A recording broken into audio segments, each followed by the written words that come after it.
પરિસ્થિતિ એવી છે કે આમાં દર વખતે હું તો અપડાઉન કરું છું, મારા અવારનવાર કુટુંબ બહુ જાજુ રીતે જવાનું હોય કે આ બસની અંદર ગમે યાર પાઇપ તૂટી જાય, ડીઝલ પાઇપ તૂટી જાય, અમને વચ્ચે ઉતારી મૂકે, કલાક રાહ જોવી પડે.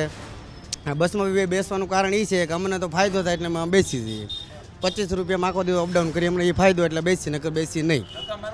હા, ધક્કા કેટલી વાર મારવા પડે, કાં પાઇપ તૂટી જાય, કાં ડીઝલ પાઇપ તૂટી જાય, પાણીનો પાઇપ તૂટી જાય, અમને પછી ઉતારી મૂકે તો એ કલાક રાહ જોવી પડે. આવા બધા પ્રોબ્લેમ કેટલી વાર થાય છે.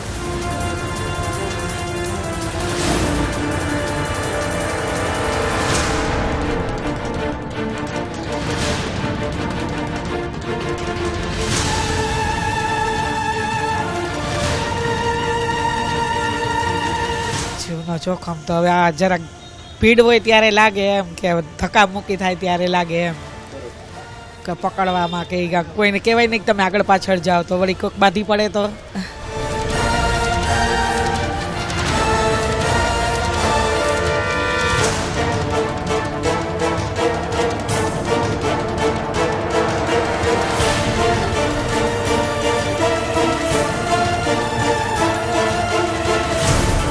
ના, પહેલાં કરતાં થોડીક વધારે ખરાબ પરિસ્થિતિ થઈ ગઈ છે, કેમકે આમાંથી ધૂળ ને ડમરીઓ ને બધું ઉડતું હોય ને એવું બધું થોડીક હાલત વધારે ખરાબ થઈ ગઈ એવું લાગે છે. હા, એટલે આમ આખી ચાલતી હોય તો ધડ અવાજ આવતો હોય છે, થોડુંક અલગ જ લાગે. હવે એવું થઈ ગયું છે. હા, હવે ખાસ એવી જરૂર લાગે છે. એટલે એ તો બરાબર છે કે આમાં કંઈક ચેન્જીસ તો લાગે.